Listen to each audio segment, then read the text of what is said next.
Hi, and welcome to Finding Your Flow, the podcast. My name is Jen, and I'm your host. I'm inviting you here to intuitively lead and live your most aligned and expansive life. I'm an intuitive business and leadership advisor for heart-centered, impact-driven leaders, entrepreneurs, and businesses. And I'm also a supporter of women's empowerment and animal rescue work. Unlocking flow and supporting you through your next level of growth and transformation is my superpower. I found my own freedom and flow through entrepreneurship over a decade ago. And on this podcast, I'll be sharing stories and insights through the lens of my expertise and my personal experience, and through inspiring conversations with my special guests. I'll be helping you navigate your most important asset, your intuition, supporting you in getting unstuck, and staying on your most successful and aligned path. I want you to leave with aha moments, deep insights, clarity on your next steps, and more importantly, an inner knowing that where you are right now is perfectly aligned. Life needs you where you're at your best. Hello, everyone. It's Jen here, and welcome back to the podcast, Finding Your Flow. I'm so happy to have you with us today. And I always just imagine us kind of sitting, in a cafe, having a chit chat together. And I hope that that's how you feel as well when you pop in here. So, Mama Oprah. I don't know if you're like me, but anytime I hear or read Oprah's name, I just get this warm, fuzzy feeling inside. I love talking about Oprah. She's been a huge inspiration in my life. And I even had the chance to walk in front of her home in Hawaii and take a walk into her gardens, which was absolutely mind-blowing. It was like a once-in-a-lifetime experience, and it was very special to me. So, I always remember that experience when I think about Oprah. So, that said, although Mama Oprah has many, many, many of the lessons and wisdom that we all get to enjoy, the podcast today is about how we are the only ones who has the answers for ourselves. So, really, not even Oprah knows better than you. And I think that this is something really important to remember when we're trying to get clarity about something, or we're trying to make a decision, or we're trying to see what the next step forward is for us. Because we can ask, every person in our circle and everyone we look up to and everyone we admire. And even if you got to sit down with Oprah one day and ask her to guide you in a decision, she would not be able to know better than you, because we all have our own inner GPS, right? And which is our intuition. And our intuition is like the highest level of intelligence that you could ever access. This is the purest wisdom that you have inside of you. And it's very clear if you slow down enough to actually listen to it. And what happens often is that we are always kind of reaching outwards to the external world to find validation, or to help us get clarity on a decision we're trying to make. And although it can be really helpful and valuable to sit down and have a constructive conversation or brainstorm, or sit down with your coach or your mentor to kind of walk through the process of getting clarity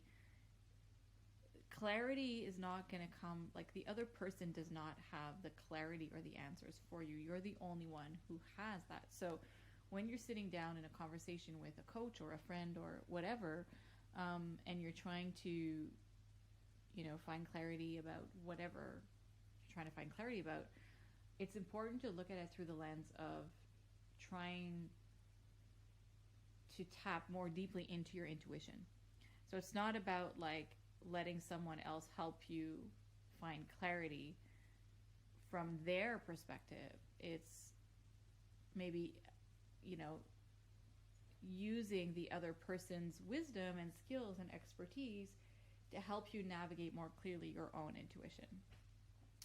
And I just recently actually had an experience with this, and like I'm someone who really loves to converse, and I really love to have back and forth with people and get support for myself, for my personal life, and for my business. I've almost always had a coach by my side, my tarot readers by my side, my therapist by my side. Like I love having that team of supporters around me. But for a long time, I was kind of depending on them to be able to get the clarity that I needed to make my decisions, and that's where it can be not dangerous, but misleading, because you can miss out on some really important information and wisdom that you have inside of yourself if you're not looking there first, and if you're looking outwards to get that validation. And recently, I was building my team, and I was chatting with a friend about, these decisions I was making about who to bring on to my team and everything. And I remember feeling really clear about who I was bringing on and why I was bringing them on, and the fact that I knew that this was the right thing to do. And the person that I was having a chat with was doubting one of the decisions, and was kind of feeling from her own intuition that maybe one particular person was not as aligned as the other particular person, that I should maybe kind of investigate that. And just to clarify, the other person that you're having the conversation with, like, none of what they share with you is in the wrong, right? Because they're navigating from their own inner wisdom, and their own inner wisdom speaks differently than yours. So when you're asking for advice or support from someone else about a decision you need to make,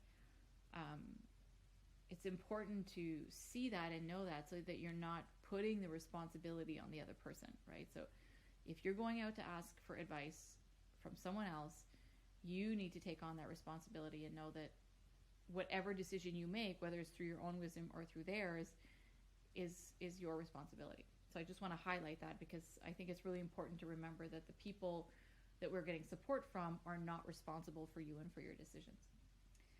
So anyways, I remember in that conversation having a moment of doubt about one of my decisions, and but I still went forward, and I still trusted, because I could feel it inside that it was really right and it was really aligned. And actually what ended up happening a couple of weeks later is the person that my friend was thinking was not aligned is the one that stayed on the team, and the person that she felt was aligned did not stay on the team. So I remember thinking like, whoa, like my wisdom was so dead on in terms of, I actually thought both people were going to stay on the team, but in terms of the person that I knew was going to be on for a long time with me, I was like, oh, wow, like it was just a really nice feeling of like, it's so, our intuition and our wisdom is so right on and is so valid.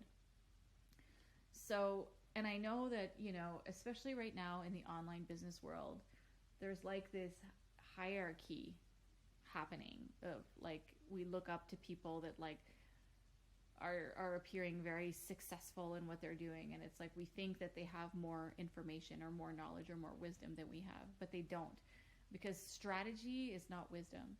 Strategy is a tool that you partner with your wisdom to create, bigger results and get unstuck and move forward and create success or whatever results that you're looking for. But strategy on its own is not grounded enough, because it's not coming from you, right? It has to come from you first. And I speak about this often. I probably talked about it in other podcasts. Like, when you are leading with a strategy before leading with your intuition, you're probably going to end up doing things that don't end up feeling good, that don't work for you, that don't bring results, and that are simply just disappointing. Because if you do something and your inner gut is like, ooh, that does not feel like you, that does not feel aligned, that does not feel good, or you're getting a feeling of like, oh, I know I should be doing this thing, but like, I actually really don't want to be doing it, and it feels heavy to you, don't do it. it's not worth it, because it's not gonna get anywhere. Or if you get somewhere, it's gonna be like a short-term thing. It's not gonna be, a sustainable strategy for you. So all that to say that I really, really want to encourage you to really trust your intuition. Like, I know that intuition sometimes can feel like we're often thinking like, is this my head or is this my gut? Like, it's hard to define which one it is. But usually intuition is clear in the sense of you don't have to overthink it. When you're overthinking something, it's usually because it's coming from your head. So when you're getting an intuitive feeling or knowing or nudge, it just feels like really crystal clear in the moment. If you don't act on it right away, then sometimes you can start overthinking something, and then it can get very confusing about like, oh, is this intuition or is this my thinking, But and the other thing is, like, intuition can sometimes not make any sense. So sometimes your intuition might say like, take this leap, and you don't feel prepared for it. You're not financially ready for it. It doesn't seem to make sense based on the journey that you have been on. It doesn't have to make sense. Intuition really often doesn't make sense. And it's often scary, and it often stretches us outside of our comfort zone, but it is always on point, always on point. And even if you act on your intuition and you land somewhere where you're like, oh, I didn't think I was going to land here, or this doesn't seem to make sense. Sometimes an intuitive nudge is just to kind of wake you up, or it's to get you out of something so that you can then get aligned with something better. So, for example, let's say you're in like a collaboration with someone and you're getting this intuitive nudge to get the fuck out. And it doesn't make sense because there's nothing else waiting for you, and you don't really know why you're supposed to get out, but it just doesn't feel good or aligned anymore. And then you make that decision, and then you have a temporary month where like, ooh, revenue is not coming in, and it just feels like a little moment of failure, like nothing was replaced with this. If sometimes you just need to wait and be a little bit patient. Like, that little gap, that void was there. It's like a transition moment, right? So it's preparing you for the next thing that's going to come. So listening to our intuition doesn't always mean like we get immediate results or we immediately see what we wanted to see. It could be just a momentary shift to get you out of something while you're being prepared to move into something else. So know that it's really okay, and it's really worth following your gut, even if it doesn't always make sense. So hopefully one of us, either me or someone listening here one day, will have a chance to sit down with Mama Oprah and maybe ask her some really juicy questions. And I hope that will be me one day, and I'll be able to share that with everybody. And keep being inspired by the people who who you admire and that you look up to. That the reason you look up to these people is because they hold something that is within you. Like, you have something in yourself that is similar to what they hold. So there's a reason why you look up to people. So keep looking up to people. Keep, soaking in their wisdom. Keep enjoying their teachings, but don't put anyone else's wisdom in front of yours. Yours needs to be the leader of your life. And anything else is just extra guidance or extra teachings or extra wisdom. So I'm going to leave you with that. I would love to hear anything that comes through for you while you listen to this. You can send me a private message, and I would love to hear from you. And I'll see you on the next episode. Bye-bye. Thank you so much for spending time with me here today. I want to leave you with this little bit of wisdom. The actions you're not willing to take or the decisions you're not willing to make are the ones that will change your life. Trust your intuition, take the leaps, follow what you know to be true, even if it's not always easy or convenient. Your words mean the world to me, so if you have a moment, please share them by leaving a review of the podcast or sending me a testimonial. And I would love if you would share this episode wherever you feel called to. If you want to connect with me, you can find me over at jenniferjaneyoung.com or on Instagram at jennifer.jane.young.